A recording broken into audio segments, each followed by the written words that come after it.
다 함께 사도신경 고백함으로 6월 23일 수요일 12예언서 기도회를 시작하겠습니다. 나는 전능하신 아버지 하나님, 천지의 창조주를 믿습니다. 나는 그의 유일하신 아들, 우리 주 예수 그리스도를 믿습니다. 그는 성령으로 잉태되어 동정녀 마리아에게서 나시고 본디오 빌라도에게 고난을 받아 십자가에 못 박혀 죽으시고 장사된 지 사흘 만에 죽은 자 가운데서 다시 살아나셨으며 하늘에 오르시어 전능하신 아버지 하나님 우편에 앉아 계시다가 거기로부터 살아있는 자와 죽은 자를 심판하러 오십니다.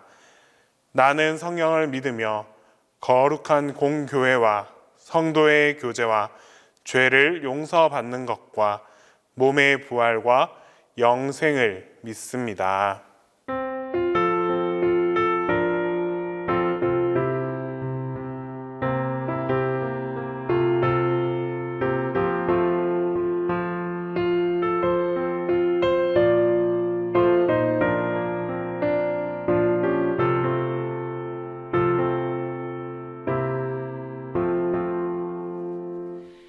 예수 나를 오라 하네 예수 나를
오늘 우리에게 주시는 하나님 말씀은 오바댜 1장 6절에서 14절 말씀입니다. 구약성경 오바댜 1장 6절에서 14절 말씀입니다. 다 함께 봉독하겠습니다. 에서가 어찌 그리 수탈되었으며 그 감춘 보물이 어찌 그리 빼앗겼는고. 너와 약조한 모든 자들이 다 너를 쫓아 변경에 이르게 하며 너와 화목하던 자들이 너를 속여 이기며 내 먹을 것을 먹는 자들이 내 아래에 함정을 파니 내 마음에 지각이 없음이로다. 여호와의 말씀이니라. 그날에 내가 에돔에서 지혜 있는 자를 멸하며 에서의 산에서 지각 있는 자를 멸하지 아니하겠느냐. 드마나 내 용사들이 놀랄 것이라. 이로 말미암아 에서의 산에 있는 사람은 다 죽임을 당하여 멸절되리라. 내가 내 형제 야곱에게 행한 포악으로 말미암아 부끄러움을 당하고 영원히 멸절되리라. 내가 멀리 섰던 날 곧 이방인이 그의 재물을 빼앗아가며 외국인이 그의 성문에 들어가서 예루살렘을 얻기 위하여 제비 뽑던 날에 너도 그들 중 한 사람 같았느니라. 내가 형제의 날 곧 그 재앙의 날에 방관할 것이 아니며 유다 자손이 패망하는 날에 기뻐할 것이 아니며 그 고난의 날에 내가 입을 크게 벌릴 것이 아니며 내 백성이 환난을 당하는 날에 내가 그 성문에 들어가지 않을 것이며 환난을 당하는 날에 내가 그 고난을 방관하지 않을 것이며 환난을 당하는 날에 내가 그 재물에 손을 대지 않을 것이며 내 거리에 서서 그 도망하는 자를 막지 않을 것이며 고난의 날에 그 남은 자를 원수에게 넘기지 않을 것이니라.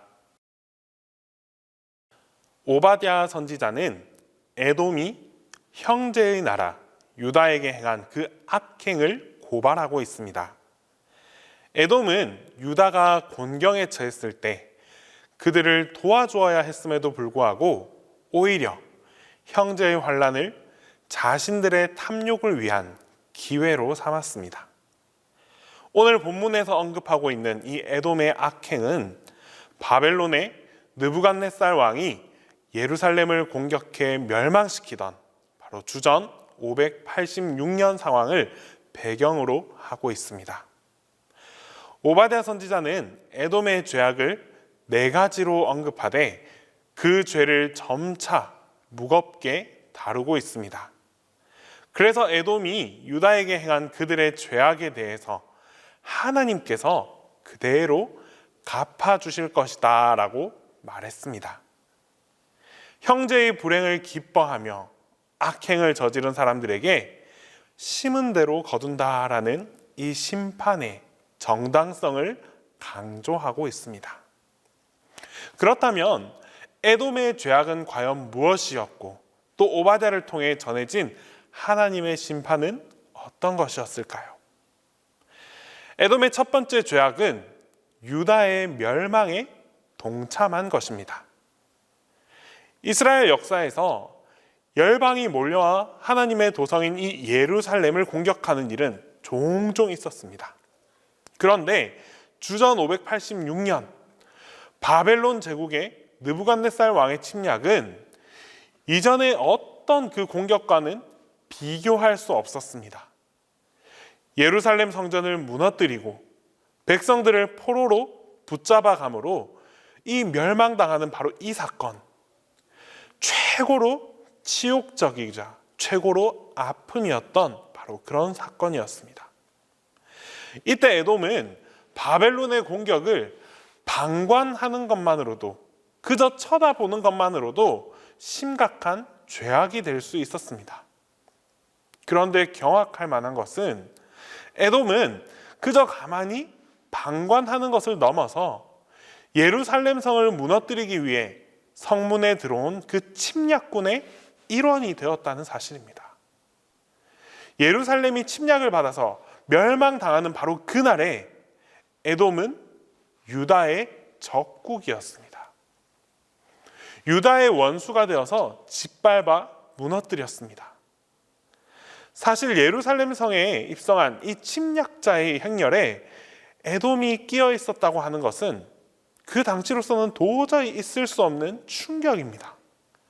왜냐하면 에돔은 유다의 이방 나라가 아니라 바로 형제 나라였기 때문입니다. 형제들끼리 서로 돕지는 못할 망정 오히려 적이 되어서는 안 되는 일이었습니다.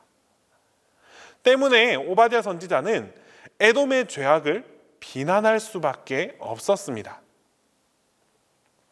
에돔의 두 번째 죄악은 유다의 멸망을 즐거워했다라는 것입니다. 에돔의 만행은 예루살렘의 침략군으로 참여한 것만이 아니었습니다. 유다가 침략을 받아 멸망당하고 백성들은 포로로 붙잡혀 갈 그때에 에돔은 유다의 멸망을 오히려 기뻐하고 그들이 유다를 멸망케 한 일을 크게 자랑하기까지 했습니다. 오바댜 선지자는 12절에서 14절 말씀에 총 8번에 걸쳐서 무엇을 하지 말았어야 했다, 그렇게 해서는 안 되었다라고 하며 에돔의 죄악을 고발했습니다. 특히 12절에서 3개의 금지 상황을 언급하고 있습니다.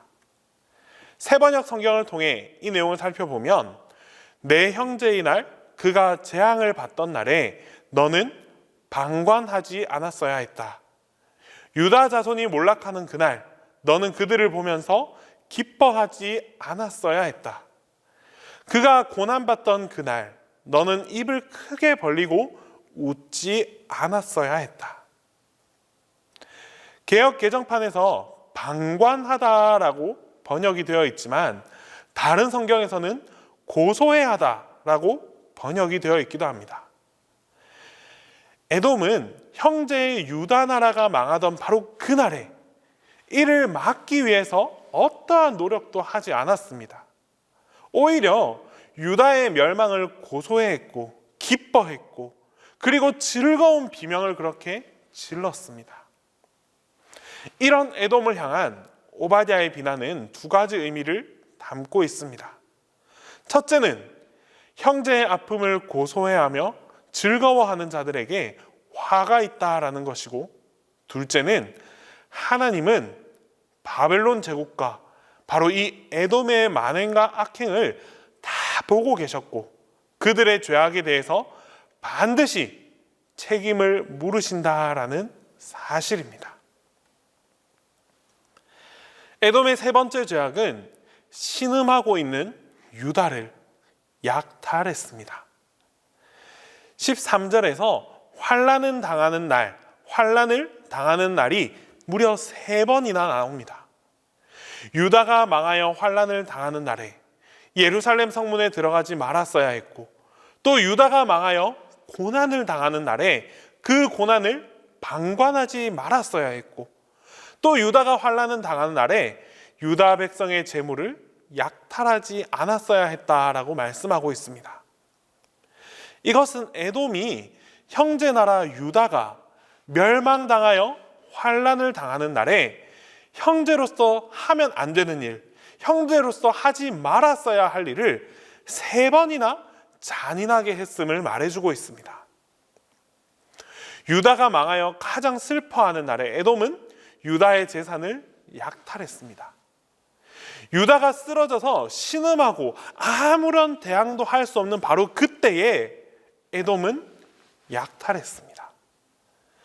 이런 에돔의 약탈을 비난하기 위하여 내 백성이 패망하여 망하는 그날이라고 마치 후렴처럼 3차례나 반복해서 말씀해주고 있는 것입니다. 끝으로 에돔은 유다 사람들을 노예로 팔아넘기는 죄도 범했습니다. 에돔은 유다가 망하여 고난당하는 바로 그날에 유다의 백성들과 예루살렘 성을 약탈하는 것만으로 멈추지 않았습니다.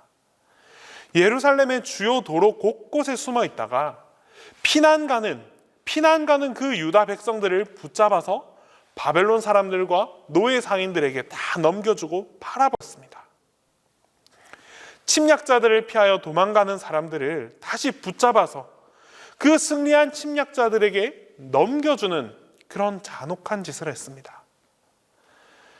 사실 이런 일 자체는 전쟁 이후에 비일비재하게 일어나는 일이라 할 수 있습니다. 하지만 에돔 사람들이 그 형제를 붙잡아다가 포로로 넘겨주는 일을 했다는 것은 큰 죄악이었습니다.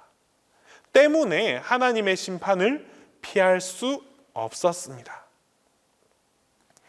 오바댜 선지자는 에돔이 유다에게 형제의 모습을 보여주지 못하고 오히려 다른 민족들보다 더 잔인하고 더 잔인했다고 그렇게 고발하고 있습니다. 유다의 형제 에돔은 유다의 다른 원수들과 전혀 구분이 되지 않을 뿐만 아니라 침략자의 그 대열에 합류해서 유다를 공격하고 핍박했습니다. 바로 이것이 에돔을 향한 하나님의 심판이 있게 된 가장 큰 원인이었습니다. 하나님께서는 형제의 불행을 고소해하고 기뻐하고 즐거워하지 말라라고 말씀하십니다.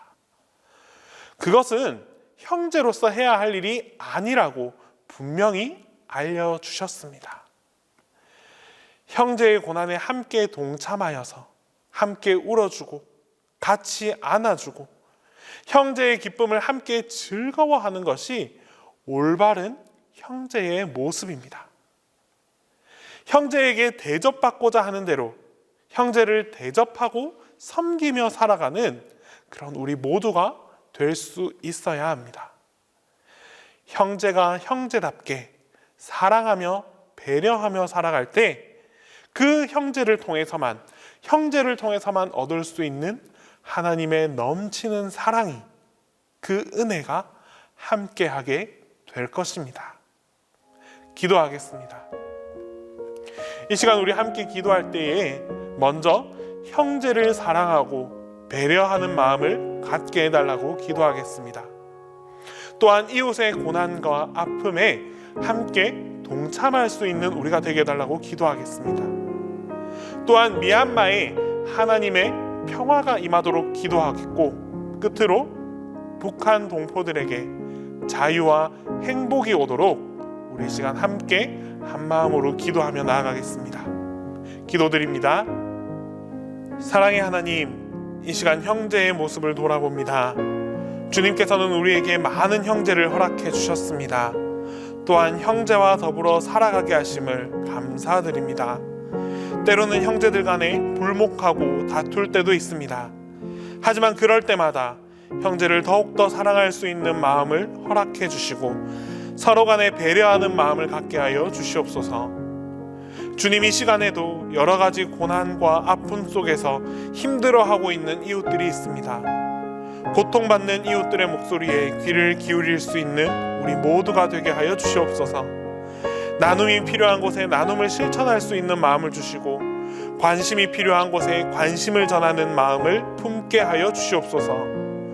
고통받는 이웃의 집을 나누어 질 수 있는 그런 따뜻한 우리 모두가 되기를 간절히 소망합니다.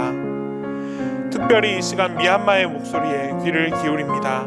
주님, 지금 이 시간에도 다툼과 투쟁이 끊이지 않고 있습니다. 도저히 믿기 어려운 분쟁과 갈등이 쉼없이 발생하고 있습니다.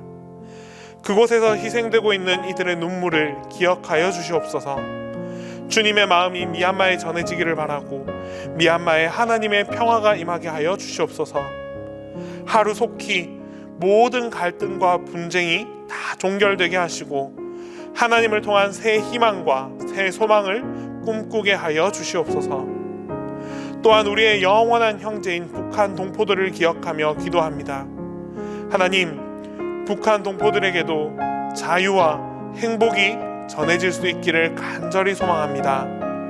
삶의 가장 기본이 되는 것조차 자유롭지 못한 일상 가운데 살아가고 있습니다. 수많은 억압과 탄압 속에서 고통받는 이들의 아픔을 위로하여 주시옵소서. 이들을 특별히 사랑하여 주셔서 하나님께서 주시는 진정한 자유를 누릴 수 있도록 변화하게 하시고 하나님을 통해 얻는 행복이 넘쳐나게 하여 주시옵소서. 그리하여 마침내 이 한반도에 하나님을 통한 참된 평화가 임할 수 있도록 주님께서 함께하여 주시옵소서. 주님, 이 시간 담임 목사님을 위해 기도합니다. 목사님에게 건강의 복이 넘쳐나게 하여 주시옵소서. 교회를 위해서 전심으로 사역하시는 이때에 조금도 피곤치 않게 하시고 영육 간의 강건함을 허락하여 주시옵소서. 특별히 동신교회 교우 모두가 담임 목사님을 사랑과 존경으로 함께하고 항상 기도로 힘을 더하게 하여 주시옵소서. 이제 주님께서 가르쳐 주신 기도를 다 함께 하겠습니다. 하늘에 계신 우리 아버지, 아버지의 이름을 거룩하게 하시며 아버지의 나라가 오게 하시며 아버지의 뜻이 하늘에서와 같이 땅에서도 이루어지게 하소서. 오늘 우리에게 일용할 양식을 주시고 우리가 우리에게 잘못한 사람을 용서하여 준 것 같이 우리 죄를 용서하여 주시고 우리를 시험에 빠지지 않게 하시고 악에서 구하소서. 나라와 권능과 영광이 영원히 아버지의 것입니다.